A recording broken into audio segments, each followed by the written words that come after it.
Hello everybody and welcome back. Yes, I'm back today with another video with some big updates on the EIDL, Targeted Advanced Grants, the approvals and the denials, and then everybody that's stuck in between. This is a follow-up with some new information, and this is going to be a video that you want to share with all of your friends who may or may not be, or may know somebody, or may know somebody else who is in the Targeted Advanced Grant application process, whether they've started it, whether they are pending or waiting for it to come, waiting for their email to come if they're in priority 2, because you could be possibly making a mistake that could be worth $10,000, heck, possibly even $15,000 if you are eligible for that additional $5,000 supplemental grant. So follow this video.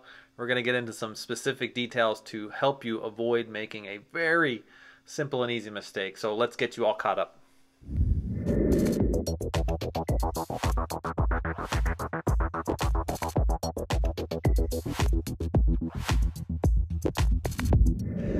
Hello everybody and welcome back. I'm Edward Bilder. To all my loyal subscribers out there, welcome back for another video. And if you're joining us for the first time today, welcome. Consider becoming a subscriber. I'm getting a lot of new subscribers out there, so to all of those new comers, just a little reminder, I typically post finance videos on building wealth strategies and real estate and short-term rentals.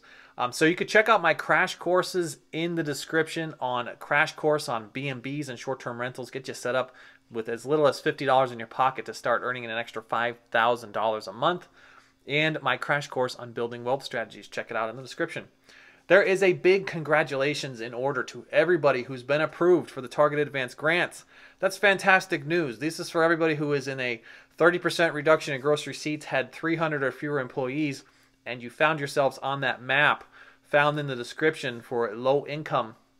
Priorities 1 and 2, priorities 1 are really starting to pick up the momentum on receiving their balance of their $10,000. I say balance of because priority 1 means you received some fund, and now you're going to receive the balance of it up to $10,000. So if it was $3,000, you'll get $7,000, and if it was $1,000, you'll get the extra $9,000. Priority 2 is everybody who did not receive any funding after all the funding ran out, but applied before December 27th of 2020. This means you had to be in the program before the new law was created. This was when it ended last December of 2020. Priorities 2, you received no funds. This video is going to focus on the EIDL Targeted Advanced Grants and some methods you could take to avoid making a big major mistake. I'm going to do a walkthrough of a 4506T. I've been asked to do this by many of the viewers here. I'm not an accountant, but I do know how to fill these things out. Now you may receive an email if you've been in the high or middle income brackets, and I'm going to give you some more details as what you should do because you can still apply, and there will be a check that's performed by the SBA. So we'll get into those details here in just a minute, and we're going to cover some of the big mistakes that are happening out there, because some of these denials that are coming back are not necessarily your fault, and there are some methods you could take right now to fire back and push back on the SBA to say, hey, you're gonna have to take a different look on this one. So I'm gonna get into all those details. Let's get into it. So I'm gonna get into some of the topics around the denials and things you could do to avoid making a mistake if you have not yet applied for the balance of your $10,000. So, you know, just a fresh reminder of what some of the reasons for being denied are. And primarily, I mean, it seems to be pointing at the fact that there are a lot of loose requirements happening, a lot of lack of training for these new contractors. There have been hundreds of contractors hired, all given cell phones, and they're calling people from like 202 area code. This is a Washington, D.C. area code, to ask for more information or to send that information that they've either been approved or denied. So some of the common denials, and some of the common denials may not even be your fault. We'll get into those. But bank accounts not matching, not having the 30% reduction in gross receipts, which may be possible, or it may be a mistake due to a calculation error, or not including all of your Schedule Cs if you have multiple Schedule Cs. 2019 taxes is a big one that keeps coming back. This is a major oversight because many of the 2019 taxes, if you filed in 2020, you're stuck in a backlog. It means the IRS has not even processed your taxes yet. So when you go to request your transcript from 2019, it comes back with zeros. All right, now some of you are seeing a do not pay option, which is giving you this unofficial 30-day reconsideration. I'm going to talk about that a little bit more in the next step here. The transcripts are also showing up with zeros, and it could also be due to errors. Errors if you had your address wrong, if you missed a dash, if you had joint filings husband and wife should both be on there in the same order. So we're going to cover all that in the 4506T. And this one came back to be determined not to be of good character, and that is basically something regarding your criminal background, whether you had some kind of criminal background or you possibly may have made an error by checking one of the boxes as yes when it should have been no. Could be a reason why this happened. Could have been an error, could have not been an error, I don't know. But there are unofficial reconsiderations happening out there, and it is so loose as to who is getting the unofficial reconsideration. I'm finding that if you tag your senators and tell them that they've made this drastic error, that the senators will influence the SBA to overturn your application. I'm seeing that managers, upper managers, are being influenced to overturn the decision if it was a tax transcript that came back blank. Some people are just getting a straight no, sorry, you're not going to be overturned. No way. And some of them are getting responses back that says, due to limited funding, we cannot do a reconsideration. It's just not possible. All right, so there is this blanketed standard message that they're kicking back that if you've gone and requested recon, it comes back and says, sorry, due to limited funds, we can't give you a recon, even if it was their fault. So I wouldn't even stop there. I would still go back to that message and send it to your local senators and send it right back to the SBA. Copy both of them. Copy Ben Cardin's name in an email to the SBA, to that targeted advance at sba.gov, and send it back to both of them and say, no, I think you need to take another look at this because you have made a mistake.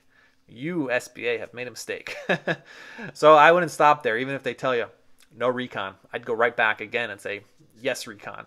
Look at it again. I know recons are happening because I've seen proof of it. So go back and get yourself a recon. Now I'm going to step through the 4506T, and I suggest everybody, whether you've already applied, whether you're waiting for your response, whether you have to apply in the future, maybe you didn't even get your letter yet to the invite to the portal, go out and check your own transcript.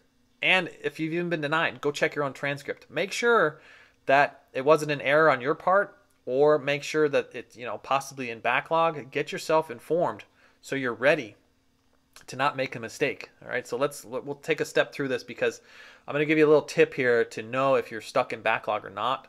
And I'm going to give you some tips here to make sure you avoid having it show up with all zeros. Check it yourself first to see if it comes back with all zeros or see if it comes back with valid data so that you know how to proceed in your application process. Let's get into it. Okay, let's take a look at the 4506T. Now, there are three methods that you could get the 4506T. One method is online, which I highly suggest going to the irs.gov website using the Get Transcript tool.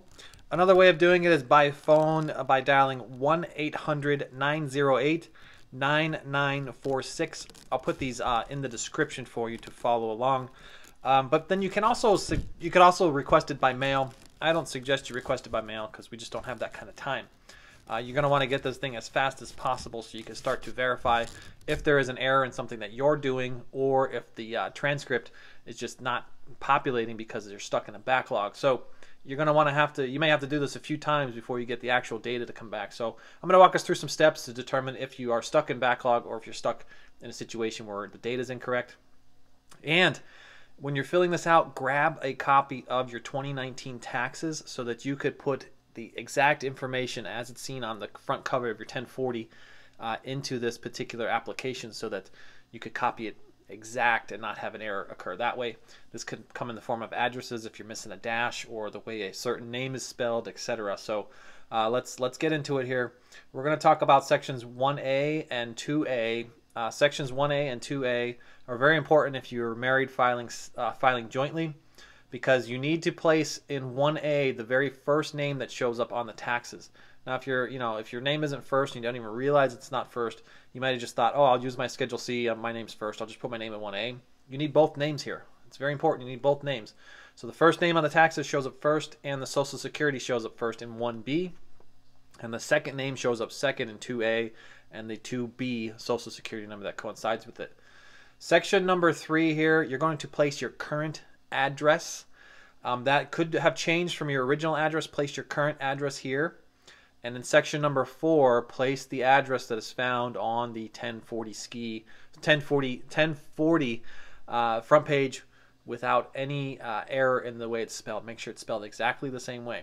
If nothing changed, just place current address in number 3 and don't even worry about filling out number 4. And if your address has changed and you have not notified the SBA, make sure it's updated inside your portal, and make sure you call the SBA to update it with the SBA so they know ahead of time that the address changed, and so they don't flag a decline based on you not having the right address on here. Section number 5 is not applicable, but section number 6 is applicable. And this is where you're going to put the form that you're requesting. So for most people watching this video right now, you're sole proprietors, you're most likely looking for a 1040. So put 1040 there. Now, of course, if you're filing something else, put the form that you're filing. So just place it in there. Section number 6C is a box you're going to want to check, and it's a record of the account. Basically, this is all information. It'll give you all pages instead of just some specific page inside of your filing. You're going to want to ask for C, which is the record of everything. Send me all of it so that you can verify if the data is there and if it's accurate. Section number 8 is interesting. If you have not filed your 2019 taxes, section number 8 would bring back your W-2s, your 1099s, anything that is out there that associates you to having a tax record. So you can check box number 8 if you want to receive back anything that's floating out there that's not on your 2019 taxes. Section number 9 is the actual transcript you're asking for. So whether it's 2019, 2018, 2017, you're going to want to put the last day of the year right here. And I'm going to recommend you do something. If you filed 2018 taxes, I'm going to recommend you do this so that you can figure out if you're stuck in backlog or if you're stuck with an error on this form. And the first one here, put 12/31/2019. That is for your 2019 taxes. And in the second section here, put 12/31/2018. Now, why are we doing this? If you filed 2018 taxes and all of your information is correct on this transcript request, your 2018 taxes will come back with valid data and will come back with zeros. If your 2019 does come back with zeros and no data, you will now know that you're stuck in the backlog because it pulled the proper data for the 2018 taxes. You see what I did there? Right. Now, if both of these forms, 2019 and 2018, come back with all zeros, this now points to you creating some type of error on the transcript, and you're going to want to do this again until you could find that you're coming back with all of the data, or you may be stuck in that 2019 backlog where only the 2019 comes back with the missing data, and now you're going to have to start making those phone calls. All right, so start calling and calling and calling. And that's called the IRS. Section number, well, it's really not a section, it's your signature. Check the box. Don't forget to place your phone number in here. Okay, make sure you place your phone number in here and sign in the order of spouse, whichever shows up first, as signature first and then spouse second, however it shows up on your taxes, and place the date. And that's it. And just another reminder, I'm encouraging everybody to go and get their 4506T. Validate and verify that the IRS has your data on file. This way you know if you're making a mistake or if the SBA is pulling back a backlogged transcript. Okay, so whether you're waiting to get your invitation, pull it now, get started, get ahead of the game, because you may have to start calling the IRS over and over again until they process your transcript, so that then you can submit your information to the Targeted Advance Grant at the SBA. There is an expiration date on every application, all right, so keep that in mind. And also, if you've been in the queue, waiting on a response, go ahead and pull it. So that way you're prepared for a phone call if they say, hey, it came back with all zeros. You may be able to get ahead of this and send it to them again. I am hearing that they're pulling transcripts in some cases twice.